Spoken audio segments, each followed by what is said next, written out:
to Straight Up Paleo, where we talk all things nutrition straight up.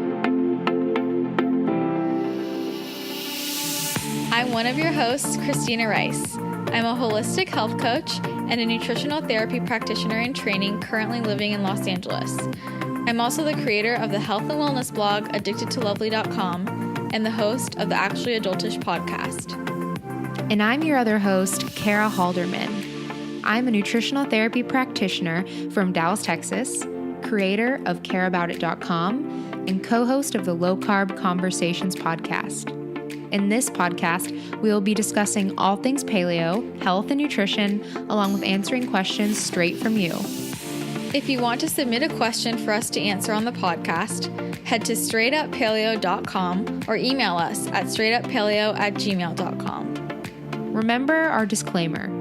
The materials in this podcast are only to be used for advice and are not to be used in place of general medical advice, diagnosis, or treatment. If you want to support the show, make sure to hit that subscribe button and leave a rating and a review on iTunes. Enjoy the show.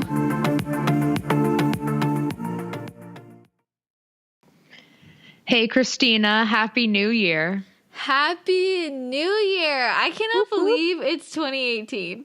I can't either, and I'm really scared because I'm turning 23, and for some reason I feel like I should really have my life together, but at the same time I'm like, I'm only 23. You're ridiculous. Most people our age they don't know what they're doing at all. Us included. Hey, I feel like I have it pretty together. You do. Of. I fake it. I fake it till I make it. That's the only way that you can go about things, honestly. Exactly. It really is. But okay, so did you do anything cool for New Year's Eve? Yeah, I watched New Year's Eve. Wait, what is that? The movie? You've never seen it? No, is it a Hallmark movie? Oh my God, Kara. It's like one of those movies like Valentine's Day where they have 50 different people and all those different storylines. Oh my God, that came out a long time ago, didn't it? Yeah, it did. And it's like not really that good of a movie, but I just had to watch it out of tradition because I had no plans, but I honestly like don't like going out on New Year's anyways because I just have so many memes that are just not. Memes. I went to the store and the guy was really, I went to Trader Joe's and the guy was really like pounding into me about what I was doing for New Year's and like why wasn't I going out, and I was like, whoa. How old was he? He was probably like 29. Okay, that's weird. Why is he doing that? Yeah, it was weird. But tell me what you did. Well, if you saw my Instagram stories, I actually did do I like never go out ever partially because I don't have like friends that live in the area. But ever since I got an in-person job, like I talked about, my just quality of life overall has improved because I've made in-person friends. And my friend invited me over to her apartment for a New Year's party, and it was kind of like a mini high school reunion, but it was really fun. Like it was super fun, and I drank a lot. Like I drank way too much, and it's fine. It's fine. And now I'm doing a Whole30. I started it. Oh my gosh. Yeah. How is your Whole30 day? What is it, 2? It's just day 1. I literally just started today because we have this tradition at my dad's that on New Year's Day we eat like black-eyed peas and stuff, and my dad like soaks them. I don't think he sprouts them, but he soaks them and like cooks it all from scratch, and I just can't miss out on that. And they were delicious. So I just decided to start today, and honestly, Whole30, it feels pretty normal to me. Like it really doesn't feel like I've made very many changes, which is pretty cool. The only thing is just being super aware of the sugar. So that just means no more kombucha for me. And sometimes I'll put maple syrup or honey in a dish, in a sauce, or like in my tea or coffee. And that just means kind of eliminating those things. But it's not really a big deal for me anymore, which is kind of cool. Yeah, I was going to say, it's like, I feel like you basically already eat Whole30. Yeah, but it's interesting because my friend from work is doing it with me too. And she's like, I don't know if she's freaking out about it, but she's more concerned about it. And I just forget like how much of a struggle these things can be for some people and how much support other people really need. Cause she literally like didn't know what to do. Like she didn't know how to Whole30 basically, or like what to eat. And I'm like, oh my God, let me help you basically. Yeah. We forget that not everybody already eats so close to that. When people ask me if I'm going to, people still ask me if I'm going to do a Whole30. I'm like, I mean, my life is a whole 365. Yeah. Yeah. You should have a shirt that says that. I should. I would wear it. I should change my Instagram bio. You should live in that whole 365 life. Yeah. Well, watch. No, what will happen if I do that? Somebody will go, you had cake on Christmas. Oh God. And I'll be like, oh, sorry I cheated 5 times in the past 365 days. Like, yeah, you're pretty good. You're fine. I know. Everybody on Whole30 is like complaining about sugar, and I'm over here like, I need lettuce. I just want lettuce. Oh my God. The struggle. Yeah, I think a Whole30 is a good reset for people. So yeah, I agree. It's going to be good for me because I've just had too much alcohol, too much sugar. I don't even know if it's really been too much, but it's been too much for me personally. Mm-hmm. But in general, it's probably not like way too much. It's not. You're just really sensitive. Your body's sensitive. That's true. Yes, that is very true. So I'm happy to be doing the Whole30. Okay, but do you have any like goals or resolutions or whatever for 2018? I don't really believe in like goals and resolutions really. Because I just feel like I'm not the kind of person who waits for a new year, a new month to start something. It's like, if I'm going to do something, I'm going to start it tomorrow. I'm going to start it in the next 5 minutes. But I'm really big into manifesting, you know? So on New Year's Eve, I took like an hour to myself and I wrote down everything that's going to happen for me. That's awesome. And I really believe in that. And I say these things out loud. Like I used to think that all this stuff was so ridiculous, but I swear to God, it works. Like, heck yeah, it does. Yeah. So I wrote down everything and I visualize things happening and I say it out loud, and I don't want to say everything because some things are like, I have a lot of fun projects that I'm working on, and I hope that those, you know, like will be amazing and received well, but I'm keeping things a secret. But I mean, I think that this year I really want to continue to grow this podcast, obviously, and grow the community. And I think we're going to have some really incredible guests on and make the podcast bigger. And I'm also working on expanding my Paleo Women program that will be expanded. Mm-hmm. I'm really excited about that. And things like that, you know, like I think that I kind of know where the next year is headed, which is nice, but I'm always open to the universe dropping things in my lap. That's cool. What about you? I don't think any of that is like ridiculous or weird. Yeah. It's all true. And I think people really like underestimate the power of just plain visualization or just speaking out loud what you want to happen in your life. If you just keep it in your head, you may get some results, but actually physically putting it out there changes the game and like switches the energy completely to where you actually start attracting those things. So it's not crazy or anything like that. But for me, well, another weird family tradition that we have is the weekend before New Year's Eve or whatever, just a couple days leading up to New Year's Eve, my family and we create vision boards.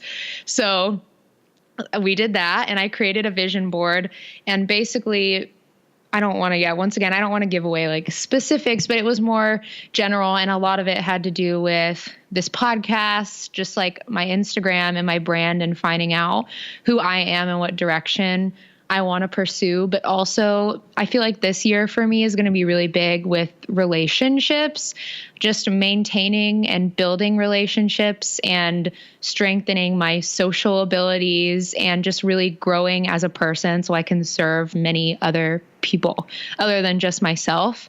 So that's kind of just my overall goal, is I really want to maintain and make more relationships.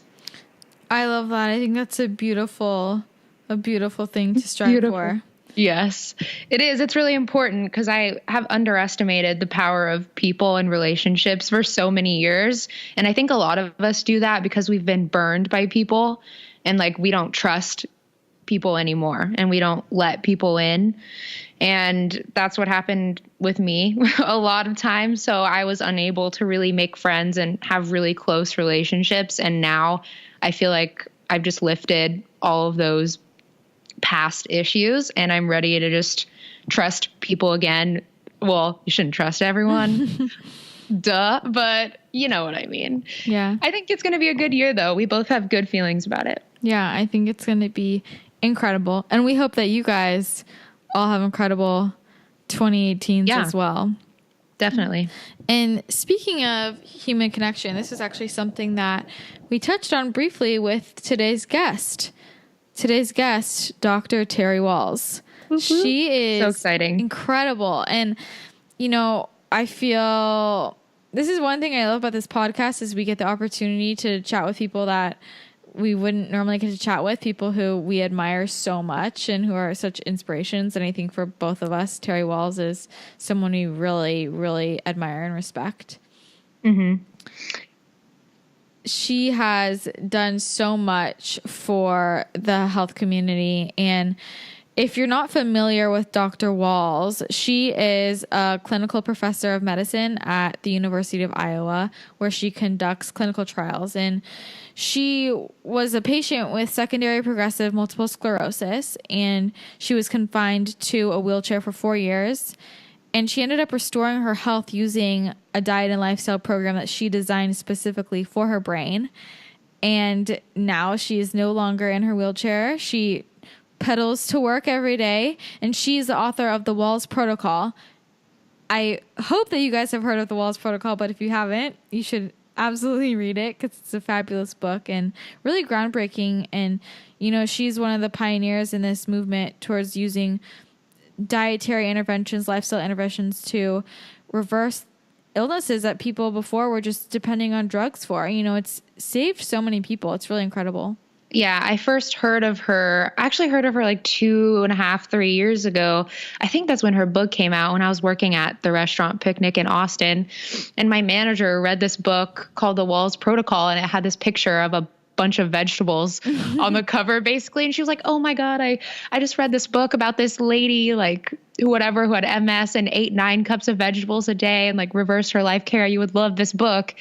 And that's when I read it, and it completely changed my life because I don't know, vegetables, some of us, and it's super informative and really shows the power that real food can have on our bodies. But like we said, she had multiple sclerosis, which is an autoimmune condition where the body is attacking the myelin sheath in your brain. The myelin sheath is the outer connection, like the outer covering of the neurons in the brain. And it's what helps your signals from neuron to neuron travel faster. And so your body starts attacking that myelin sheath and degrading it. So as you can imagine, if your signal is not very strong and it's not traveling very fast, then like things like cognitive function and your body's like physical abilities start to deteriorate or, you know, not work as well. So that's why she was confined to a wheelchair, and a lot of people lose their cognition. And my mom has multiple sclerosis as well. So it was just really cool to hear her talk about all of that. And it's a pretty serious thing.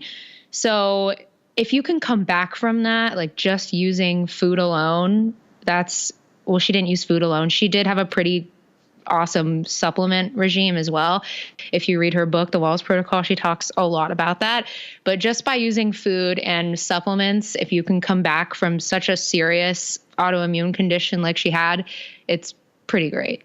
Yeah, well, and we touched on this in the interview, is like she explains what the difference is between supplementation and food, and explains why using supplements alone was never going to get her there. Like it's completely different getting those nutrients from the actual food sources. And she explains more why in the interview. And I mean, for me, this book was, you know, I saw how food healed me, but it's so much more incredible to hear it from somebody like Dr. Wahls who literally can walk again.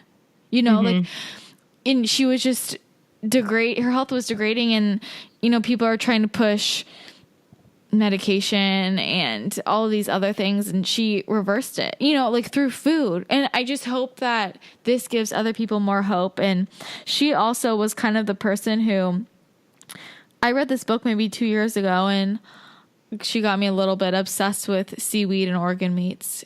If you follow me on social media, you probably know that I love to eat them, and that's kind of where this came from. Really? I didn't even know that. That's so funny. But she is one of the first people that I heard talk a lot about seaweed and organ meats.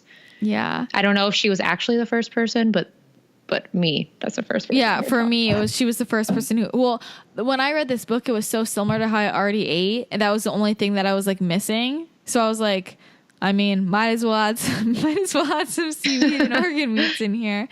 Might as well. Never going back. But yeah, it's a really incredible interview. And, you know, she's a doctor. Like, she knows what she's doing. Like, she's a doctor who also has a personal experience, which I think is really profound. Yeah. So definitely. I think that you guys are really going to enjoy this. And, you know, if you have someone in your family, in your life who has autoimmune disease, if you struggle with that, her work can be really important. But just for everybody, really, honestly, because prevention is the best medicine. Let's not wait for a diagnosis. Sometimes things are going on in our bodies that we can't even see yet.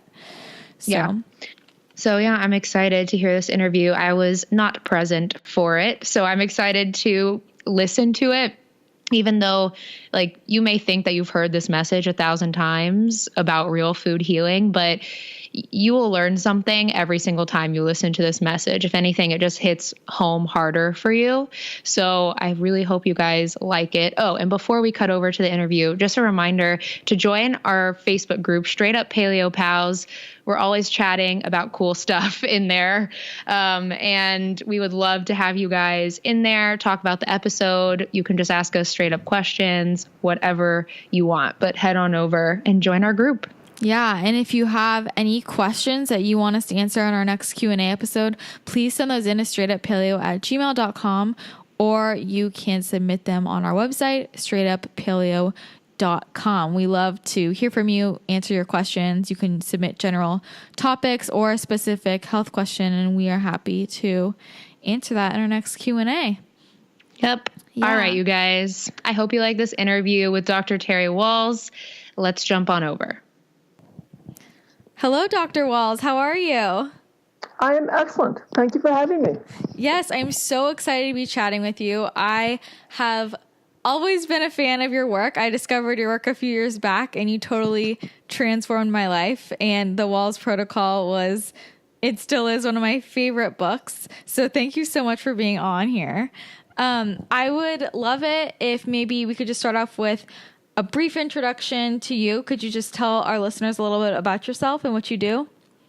Sure. So I'm an internal medicine physician, clinical professor of medicine. I do clinical research and a study of diet in the setting of multiple sclerosis.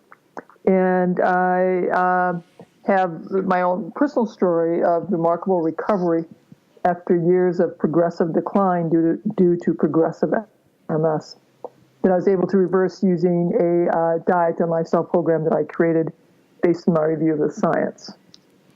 Yes, you have quite an incredible story, and I would love to I know it's a long story, but I would love to kind of get into that. Can you explain maybe a little bit from the beginning, when and how did you find out that you had MS?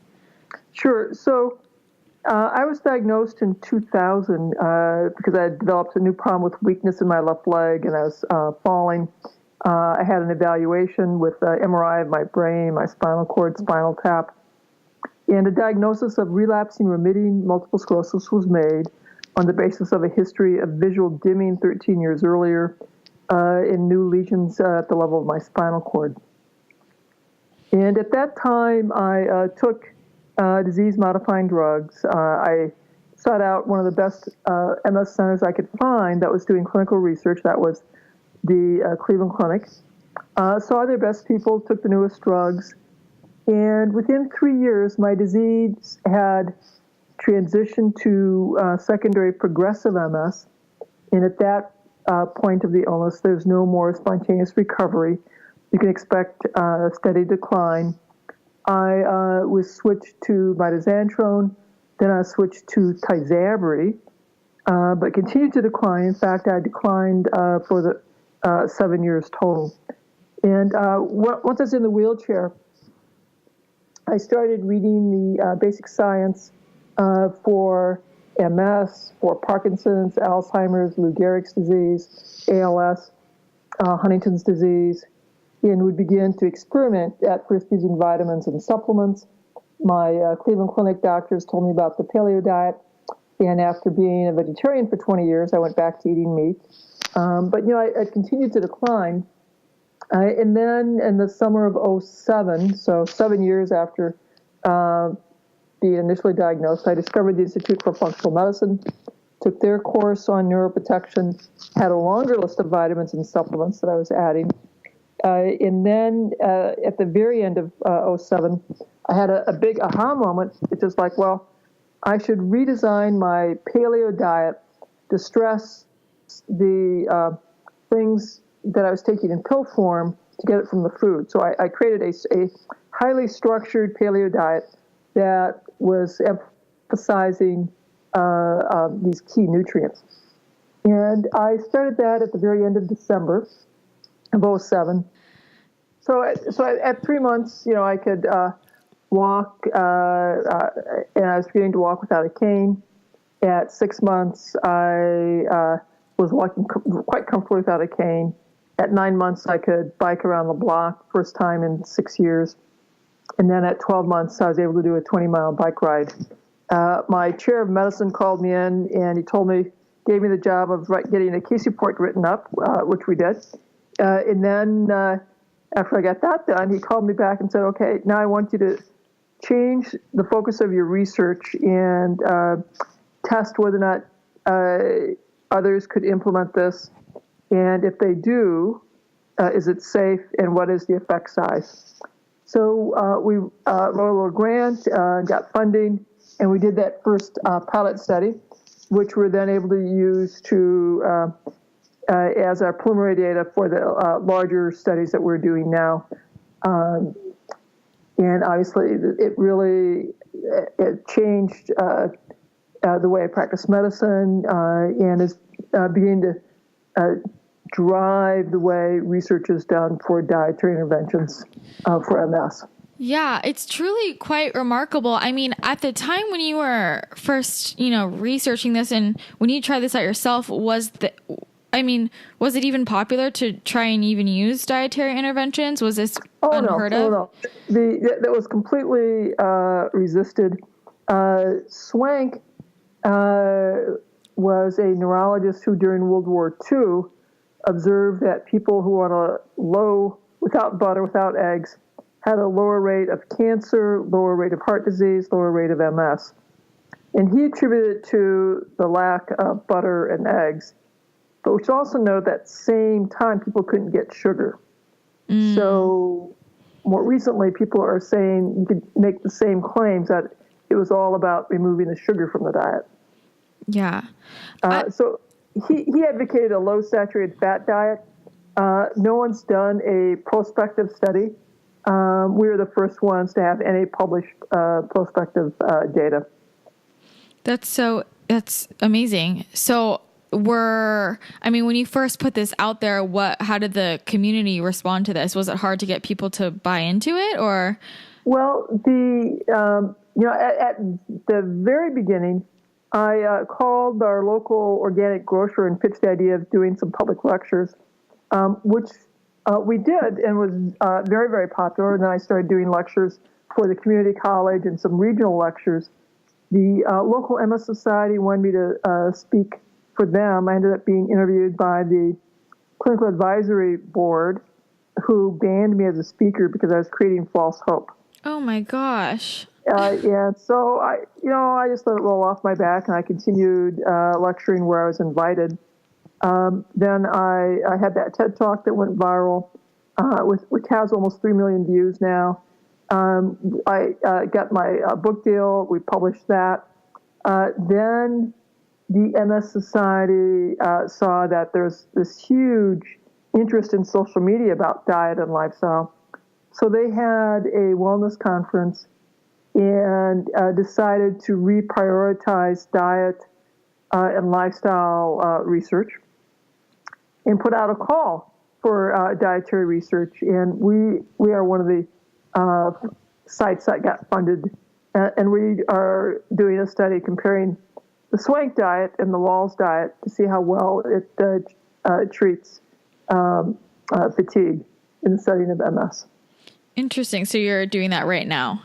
We're doing that right now. Yeah, we have 3 more years to go. Okay, well, I'm excited to see the results of that. So I would like to kind of start just getting into what makes the Wahls Protocol different. And one thing I want to start off with is, can you explain what the difference is between, you talk about how you were supplementing with certain things and then you decided to get those, nutrients from your actual diet. What's the difference between supplementing and getting them from whole foods? Well, first off, when you get the nutrients from food, they're in the natural form. If you're getting them in a supplement form, the supplements may have been either made chemically, and so they'll have a different geometric shape. They will, or they may have been from genetically modified bacteria, and so they're not quite structurally the same compounds as when you get them from food. They're also with all the related compounds. For example, folate is quite different than folic acid, which is the synthetic version of that vitamin B9, and has different cellular activities. So you get different compounds. You also get them in their ratios. For example, zinc and copper are minerals that are really very important for immune cell function and important in the brain. But the ratio of zinc to copper are very important. People may learn that zinc, is important for 200 different enzymes in the brain. So they'll start taking zinc supplements, and if they were low on zinc, that zinc supplement can be very, very helpful. Until they get their zinc levels too high, and that causes a copper deficiency. And now that zinc becomes poisonous. Mm-hmm. So when you get your nutrients from food, you get everything in the ratio our biology expects. When you get them from a supplement, you may inadvertently create an excess and make that nutrient from something that's helpful to something that becomes toxic and relatively poisonous. Yeah. So, going off of that, I'm curious. So what are your thoughts on multivitamins? Well, multivitamins from synthetic compounds are going to be much less helpful. A multivitamin from food compounds will be a little better tolerated. Far better to eat the Wahls Protocol with lots of vegetables, organ meats, some healthy fats, and then you may need some targeted supplements based on clinical exams and lab testing to take care of any deficiencies and get those corrected. Yeah. So I would love to get more into what makes the Wahls Protocol different. So could we maybe talk about some of the main differences between when you transition from a paleo diet to the Wahls Protocol? So what were the main differences, the changes you made? So I'll sort of run through my dietary history. So I grew up on an Iowa farm. We ate a lot of things out of our garden, meat that my family raised because we were farmers. I became a rebellious teenager and became a vegetarian. My parents knew I was wrecking my health, but and they were very concerned, which only made me more resolved to continue to not eat meat. I was eating plenty of vegetables, lots of legumes, grain, still having eggs, and having some dairy. Then I was diagnosed with MS. My Cleveland Clinic physicians introduced me to the work of Loren Cordain. I read his book on the paleo diet and his many papers on his website. So after a lot of meditation and prayer, I went back to eating meat. I gave up all grain, all legumes, all dairy. Big change in my diet. Yeah, that's a huge change. Yeah, it took a while to get back into eating meat. And I continued to go downhill. Can I ask more about that transition? How did you sort of get through that emotionally and physically, switching from vegetarianism for such a long time into eating animal protein again? A lot of prayer, a lot of meditation, soups and stews, and a very gradual increase on the meat. Okay, so like very slowly you incorporated it. Yeah, it took several months to go from. So I took the grain and legumes. I took all the bad stuff out right away. Mm-hmm. And then gradually started doing with the meat. And at first the meat was nauseating. That was not easy. But, and I stayed with it, even though I was continuing to decline, because I thought, well, this might take a long time. Who knows how long it takes for the brain to recover. And at least I was doing something. Mm-hmm. So I just stayed with it. And so that was in 2002. 2003, I need the wheelchair. 2004, I'm on Tysabri, still going downhill. And then I start reading the basic science, and I'm beginning to experiment by adding a variety of vitamins and supplements. And I figure out that these supplements seem to reduce my fatigue, so I feel much worse if I'm not taking them. And so actually that's very exciting. I'm like, okay, I'm learning some stuff that my neurology doctor and my primary care doctor are not telling me. So that gets me more excited about reading the science and the literature. Then in the summer of 2007, and I'm still no grains, no legumes, no dairy, meat and potatoes and vegetables. And then I discovered the Institute for Functional Medicine, and I take their course on neuroprotection. I have a longer list of vitamins and supplements targeting mitochondria. That's helpful. And then I have this aha moment. I should figure out where all this stuff is in the food supply. I'm working with my nutrition experts to help me figure out where that is. And actually, they were struggling. So then I go back to the Google University, and I find the Linus Pauling Institute for micronutrients, and use that to restructure my paleo diet to maximize these nutrients. And I now, because I'm teaching that to other folks, that's what we organize as the Wahls Protocol, which is the green, sulfur-rich vegetables, color, fermented foods, organ meats. And it's really startling how rapidly things improve when I have this restructured diet. So, and I really like the paleo diet, but I have to remind everyone the paleo diet did not recover me. Mm-hmm. Targeted vitamins and supplements may be helpful, but I have to remind everyone, this complicated supplement regimen did not recover me. It was the restructuring of my diet and lifestyle in a very specific way that led to a dramatic improvements in function and health. Yeah, so let's get into the specifics about how you restructured the diet. So one thing that the Wahls Protocol is famous for is the 9 cups of veggies. Yeah. I would love if you could talk more about those specific recommendations, what they are, and why they are part of the protocol. So a lot of the paleo diet, and I was probably guilty of this as well, put a lot more emphasis on meat. So the paleo diet is a lot of meat and some vegetables. Mm-hmm. My version is a lot of vegetables and some meat. And there's more recognition that higher levels of vegetables lead to more diversity in the gut microbiome.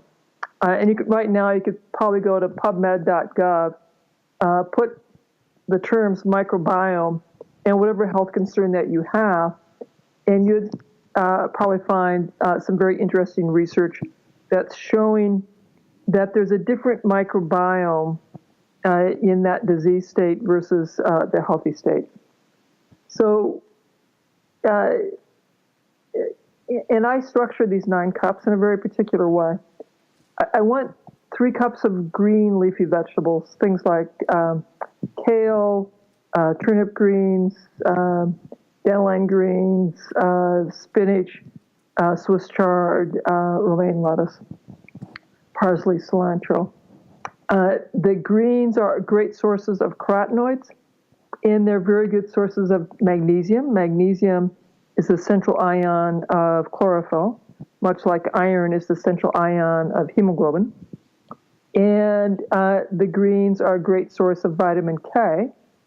And there's more awareness that vitamin K is very important in the brain's ability to make myelin, or the insulation on the wiring between brain cells. So that's why greens are so important.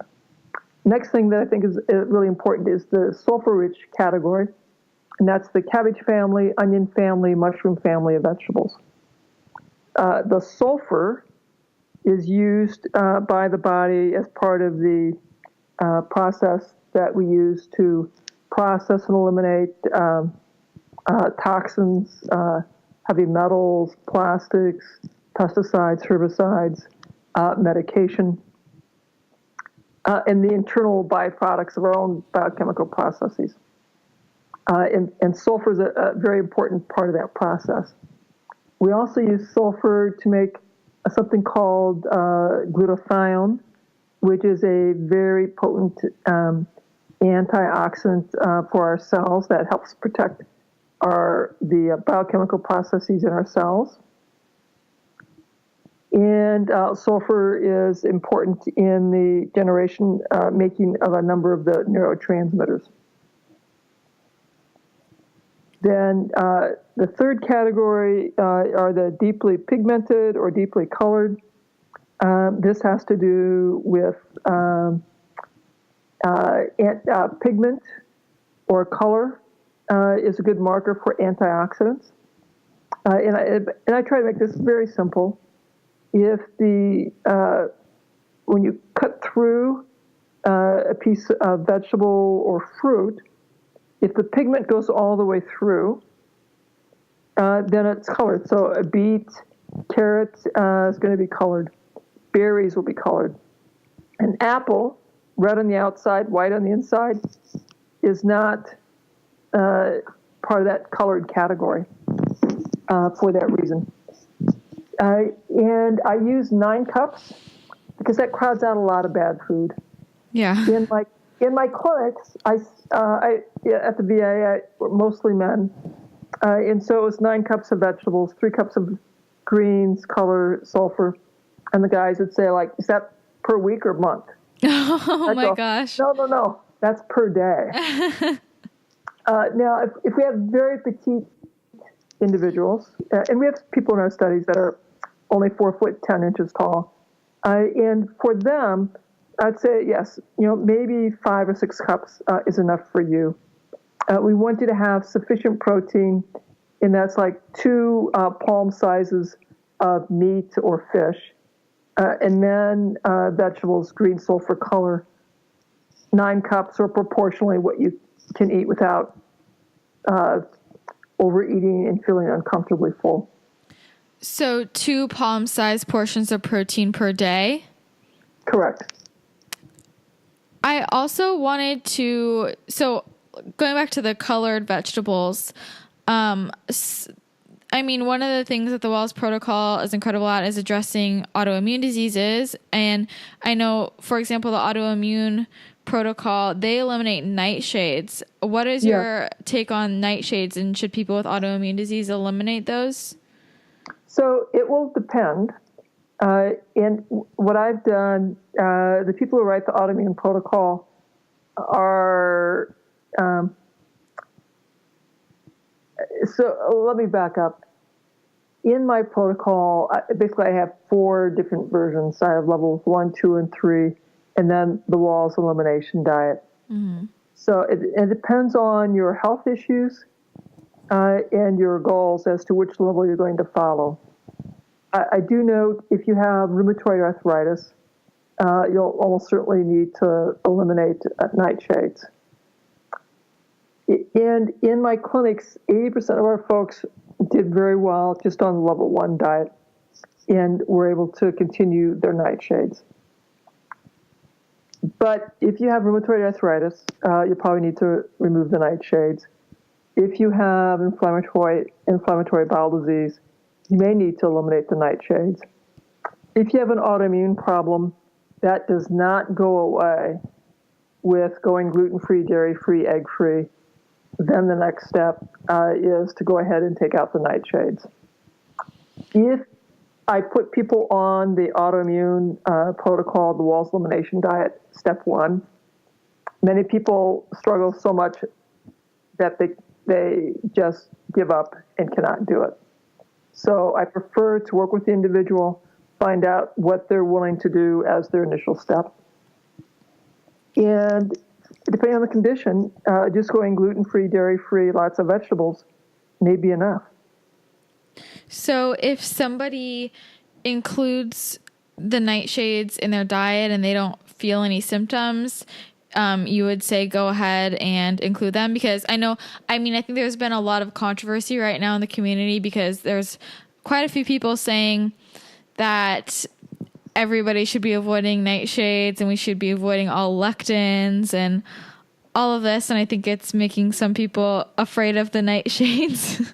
It depends on what their health issues are, mm-hmm. what their goals are, and the question is, we have many societies around the globe that are in the blue zones with people living to 100 years of age in great health, fully vigorous, doing extremely well. And in those societies, they may still eat grains, legumes, they may eat tomatoes and do fine. So I have to remind everyone that I don't know that we need to be that dogmatic. If people are well, they have no symptoms, have no chronic health issues, on no prescription meds, and ideal body weight, the diet that they're following and the lifestyle they're following is working well for them. If they are not well, if they are on prescription meds, have symptoms, then we can begin to work on improving their diet.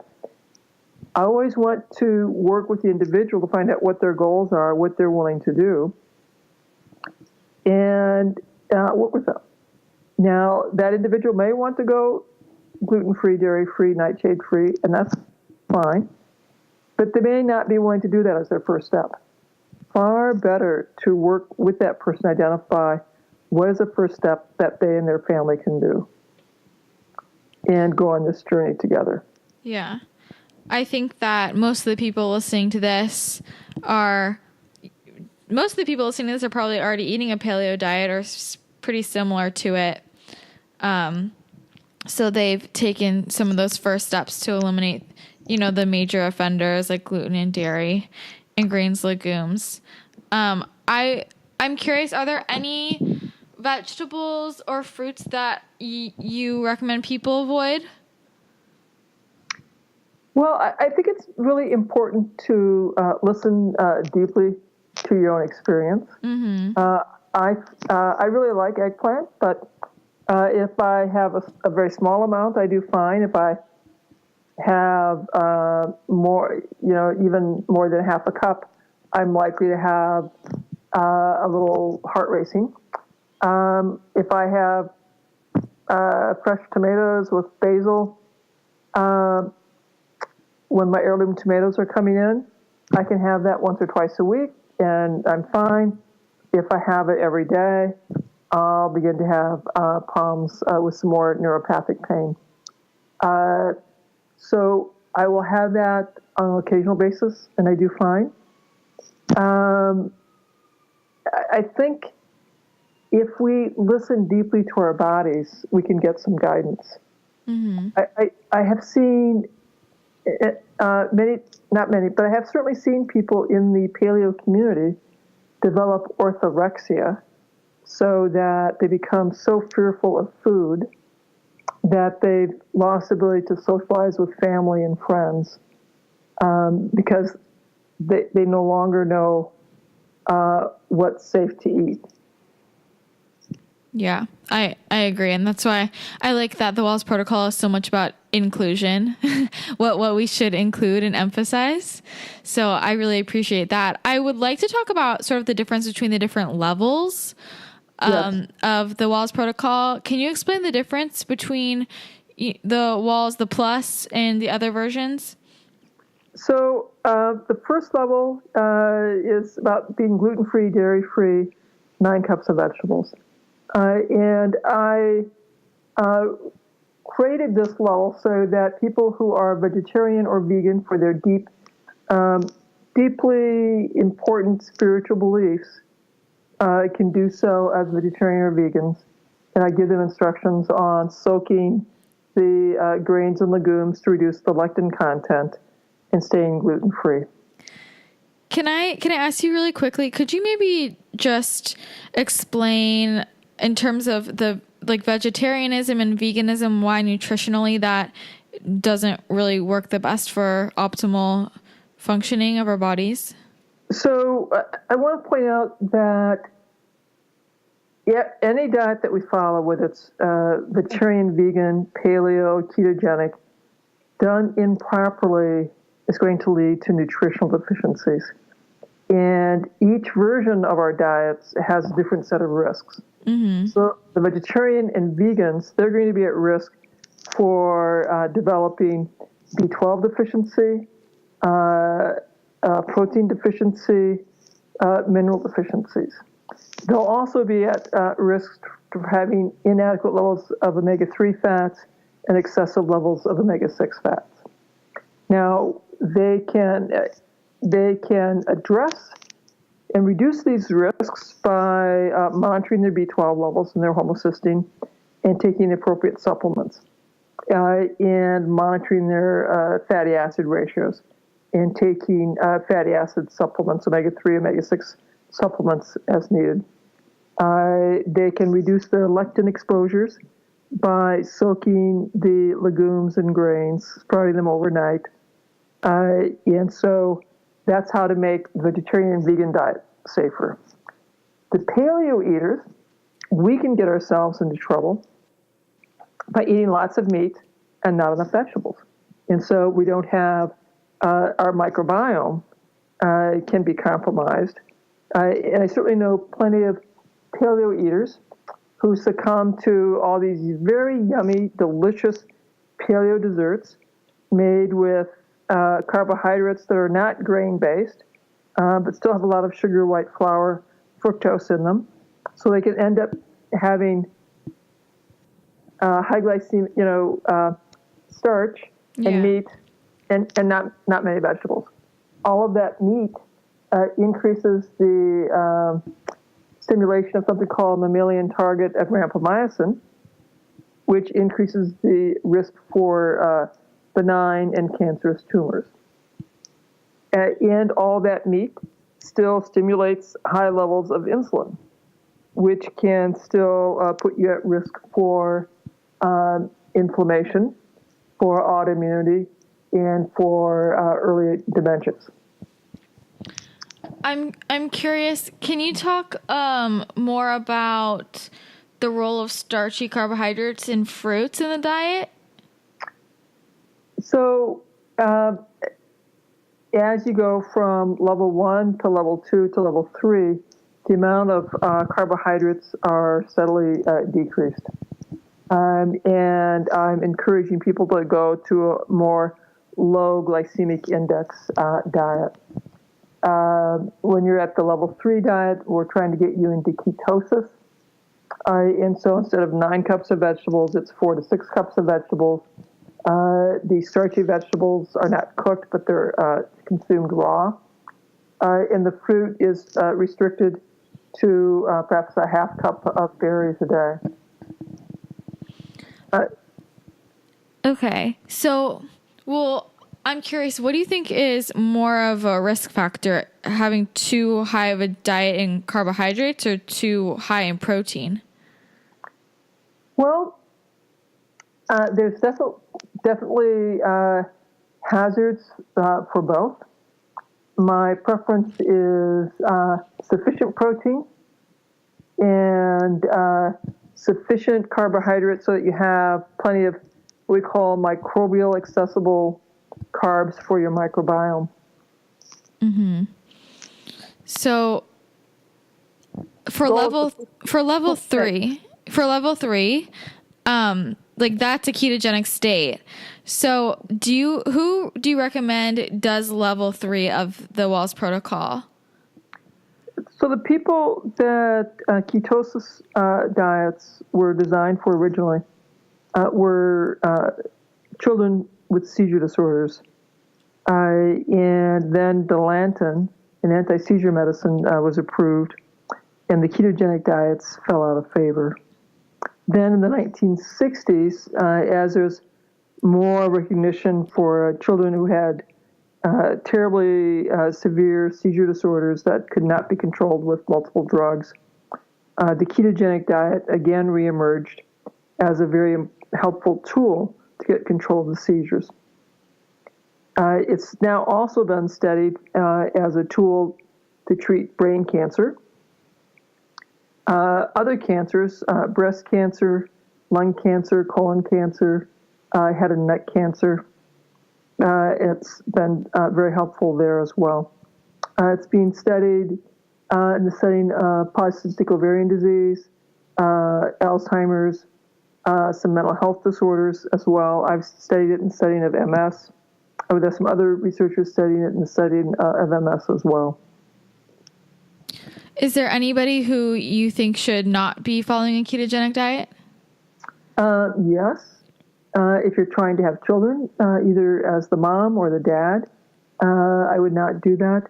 If you are very trim and lean, I would not do that. If you are a child, I would definitely not do that. I'm also a little more circumspect in that even our Arctic dwellers, and we used to think that they were the folks who were always in ketosis, but even our Arctic Inuit would have summer for a couple months every year, mm-hmm. where they get to have berries and vegetables from the Arctic. So that I think if you have a therapeutic reason, yes, brain cancer, seizures, Alzheimer's, that may be a reason to be in ketosis all the time. The rest of us, it may be better for us to be in ketosis during our winter that would match our ethnic background, and during our summer that would match our ethnic background to be back on a low glycemic index diet. So during the winter, so now I'm eating a ketogenic diet. When spring comes, I'll go back to my low glycemic index diet. So for the low glycemic index diet, what's the sort of carbohydrate level with that? You know, I'm not counting carbs. Okay. What I will do is I'm eating green sulfur color. I'm not having cooked starchy vegetables, but I am letting myself have more berries. Okay. So I ask about the ketogenic diets for certain populations because what I'm seeing right now and what's kind of becoming trendy in the demographic that we talk to, we see a lot of young women who are early 20s, reproductive age, and a lot of them are just trying to do a ketogenic diet because they've seen it in media and it's become this sort of fad, trendy thing. And a lot of them have amenorrhea or hormonal imbalances. They're under eating, overtraining. And they'll get themselves into trouble. They will get into trouble with hormone balance. They may get underweight. They may compromise their bone density. Yes, I think ketosis, intermittent ketosis, can be helpful. Long-term ketosis is very difficult to do with adequate nutritional density. And what do you think about fasting? Fasting diets have been studied as a potent anti-aging strategy. And there are a couple ways of doing this. One is calorie restriction. So you eat 70% of what is the predicted requirement. So you're going to be underweight, sort of chronically hungry. There is alternate day feeding, where I get to eat my expended anticipated requirement of calories today, and then nothing tomorrow. And then there is restricted feeding, where I can eat my calories in a 8-hour window. So there's 16 hours between your last meal and your first meal. And all of these have had differing benefits in terms of the anti-aging strategy, improving efficiency and effectiveness of the mitochondria. Okay. So is there anyone specifically who fasting would be especially helpful for? Like, are there any specific connections between this and autoimmune disease? Well, it's certainly because the efficiency of your mitochondria are so important to the health of your organs. Doing some version of calorie restriction or, a restricted feeding so that you have a 16-hour fasting period can be very, very helpful. For an autoimmune problem, it can be helpful for dementing illness, mental health problems, diabetes. Okay. Interesting. But that's not part of the protocol, correct? Oh, no, I discussed that. I discussed the benefits for restricted feeding, and note that for years I would eat just twice a day. And actually, and now I'm generally eating just once a day. Oh, okay. Okay. Because you are ketogenic adapted, right? Well, even during the summer when I'm not in ketosis, I'll eat just once a day. It's something that I evolved to over several years, and it's certainly very comfortable. Mm-hmm. I think for most people, the thought of eating just once a day sounds like way too difficult. But if you have, very low or very good insulin sensitivity, eating once a day is generally a very comfortable thing to do. Okay. But that you want to that works only when you have good insulin sensitivity, and so that your blood sugars are nice and even. Yeah, something that people probably have to work up to if they have other. It only takes a couple of years. Yeah, yeah. So another thing that I love about the Wahls Protocol is that you emphasize the inclusion of things like sea vegetables and organ meats. Yeah, rather than having seaweed. Yeah. I had a nice bowl of seaweed tonight for dinner, and we had lamb liver and onions with my 2 kids, and they think they're delicious. I think they are too. I had liver and seaweed at lunch today. It can be very, very yummy. Yeah. So why do you emphasize the inclusion of those foods? So beta carotene is the compound that's in plants that you'll have to convert to retinol or vitamin A by some enzymes in your small intestine. And depending on your genetics, our enzymes for making that conversion are very effective or relatively ineffective.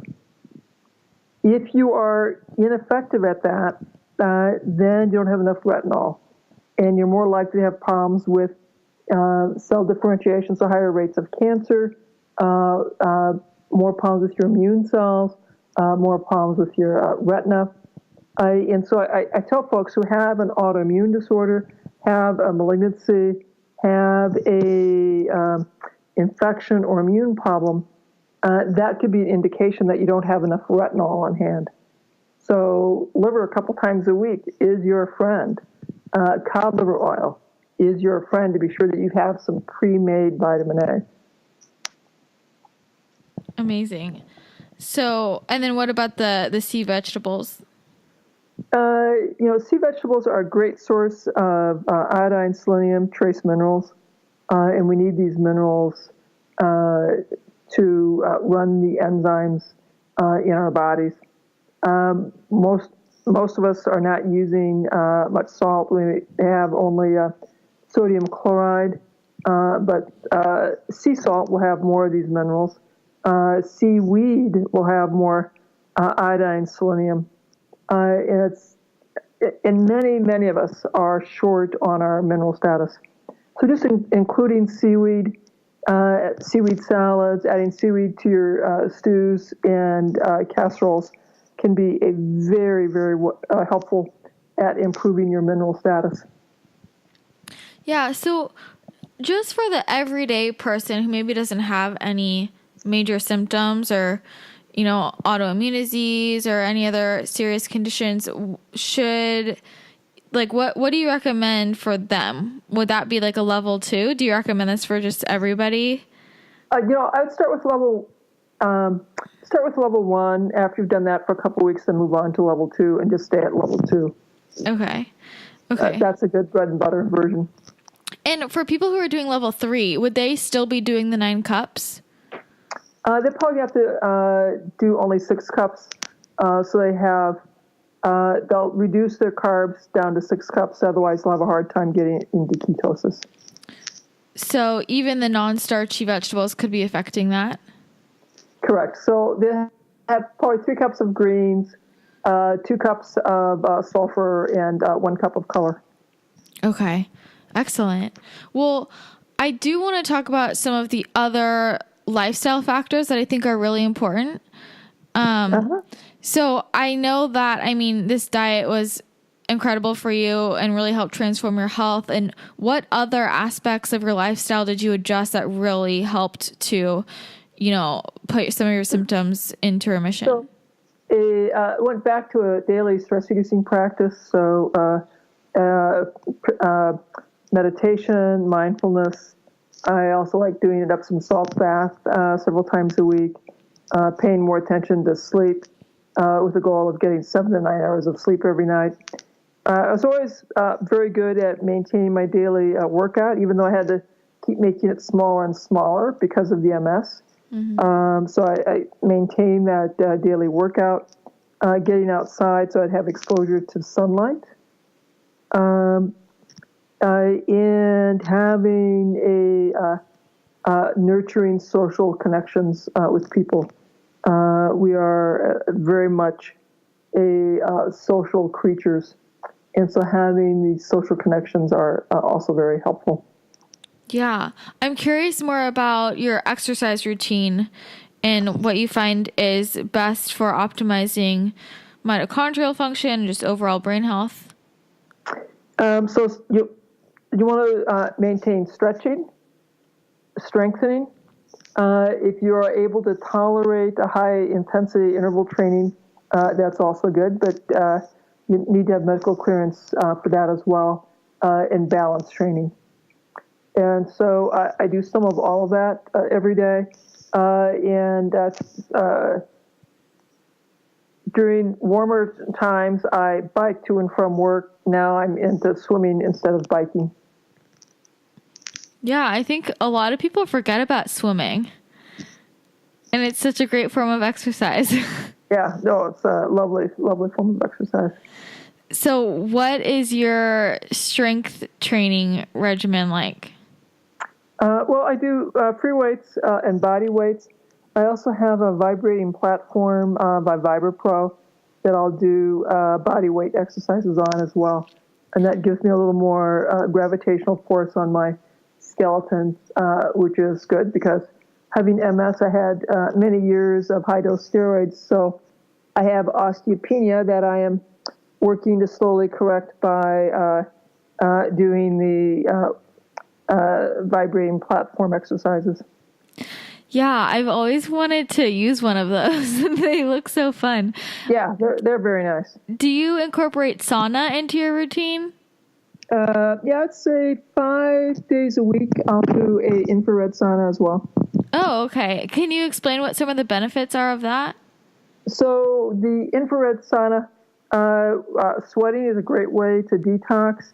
As you heat the body, your blood vessels will dilate near the skin to generate the sweat. And that dilation of those blood vessels increases your cardiac output, so it's a nice, gentle way to exercise as well. And then in the evening, I like taking a cold Epsom salts bath. So I have exposed my body to both extremes of heat and extremes of cold, which adds to my resilience. Yeah, that's so interesting. And what about toxins in the environment? You know, you touch on this in your book.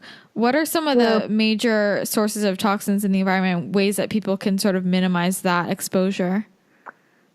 Well, the body level of toxins are your lifetime of toxins you absorb through your breathing, skin, and gut exposures, minus the lifetime of toxins you've excreted through your skin, bile, urine, and sweat. So thinking about how to reduce toxin exposure means eating as cleanly as you can afford according to your budget, improving your ability to process and eliminate according to your budget, so sweating more, making more urine, making more poop, all those things will help you to eliminate your toxins. Okay, incredible. And for the Wahls Protocol, I'm curious: are there any differences in terms of how a woman would approach it from a man? Well, the women may want to think about her estrogen ratios, 2-hydroxy, 16-hydroxy ratios, and so chia seed, flaxseed can help correct those ratios a bit. Both men and women need to have plenty of cholesterol, so you can make vitamin D and make both estrogen and testosterone. And both sexes need strength training, so we can make our sex hormones. So, you know, it's remarkably similar. Okay. Really. If someone was doing level 3, do you find that ketosis affects women differently than men in any way?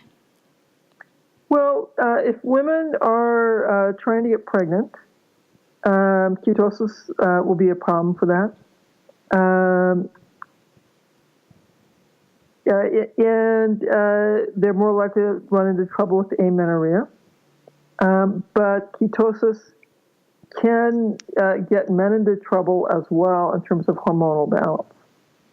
So short-term ketosis is fine. Long-term ketosis, you have to be very careful. Okay. What I mean, when you say short-term, what does that mean? 3 months. Okay. Okay. Interesting. And when you say if you're trying to get pregnant, does that include people who maybe aren't actively trying, but just like are of reproductive age? If ketosis impairs fertility. Okay. Okay. Thank you for clarifying. We've been talking about ketosis. But it's not a reliable birth control, so don't count on it for birth control. Yeah. Yeah, no, definitely not. It's definitely not. So I think that there might be a lot of people listening to this who maybe, if they don't have an autoimmune condition themselves, maybe they know somebody who has one. And what do you think are just kind of like the most important things in someone's lifestyle diet to address, like bare minimum? Like if somebody could only make a few changes, what do you think are the most important things for them Number to one, change? Get my book and read Yeah. it. Go gluten-free, dairy-free. and add more vegetables. That's clearly, it has to be step one. Yeah. And then please get my book, read through that, and then you can look at all the other lifestyle things that you can do. So there's obviously more than just that, but gluten-free, dairy-free, more vegetables is a great place to start. Yeah. And do you think that the diet was the most important part of your healing? Absolutely. And I also want to remind your listeners that we're all unique. And so what else you need in addition to diet and how the diet may need to be fine-tuned may be unique to you. I really want them to pick up the book and read so they can understand all the tools that are available to help them get over their health challenge. Yeah, and so we know that this obviously helps with autoimmune conditions. And who else could also really benefit from this? How does this affect people with maybe gut issues? Well, depression, anxiety can be very helpful. Constipation, irritable bowel, bloating, inflammatory bowel disease can be very helpful. Psoriasis, these skin problems, eczema, blistering skin problems can be reversed. Obesity, diabetes, mental health issues. So almost everybody. You got to be alive. That's the key part. Yeah, you have to be alive and living in American society. And you probably have one of those things, honestly. Well, thank you so much. It's been such a pleasure chatting with you. And I'm curious, one last thing, is there anything new happening? I mean, you mentioned a little bit of your research right now, but anything else you're excited about looking into? Well, so we'll be doing our protocol for ALS. We have a grant going out for that. We have the current study, comparing the swank diet to the Wahls diet. We're still recruiting for that. Every August, I have a seminar where we meet for 3 days and review the latest research on diet and lifestyle to treat autoimmune, mental health, and chronic health problems. That's always very exciting. And I have webinars, and at the end of the month, we'll be having a webinar with a functional neurologist, Ken Shaw, and that's going to be fabulous. So people should go to my website, terrywahls.com, sign up for the newsletter so they can hear about all these great events that we've got coming up. Yes, absolutely. So everybody can find you at terrywahls.com. Is there anywhere else that they should look to get a hold of you? Well, they can go follow me on my Facebook, Terry Wahls MD, on Twitter, which is Terry Wahls, and on Instagram, which is Dr. Terry Wahls. Amazing. And what about if people want to help support your research? Well, we are always glad to get gifts for that. We're trying to launch a study that's comparing the Wahls diet to usual care in the setting of MS. And so if you go to terrywahls.com, we have a button there that you can donate to our research plan. Incredible. I highly encourage people do so if they are in the giving mood, because I think it's such an incredible study and I love the work that you're doing. So thank you so much for everything that you do for this community. It's really remarkable. Well, thank you. And I'll make sure you've got the links for the websites and the social media. Perfect. Well, thanks again for having you on. It was such a pleasure chatting with you. Thank you. Bye now. Bye.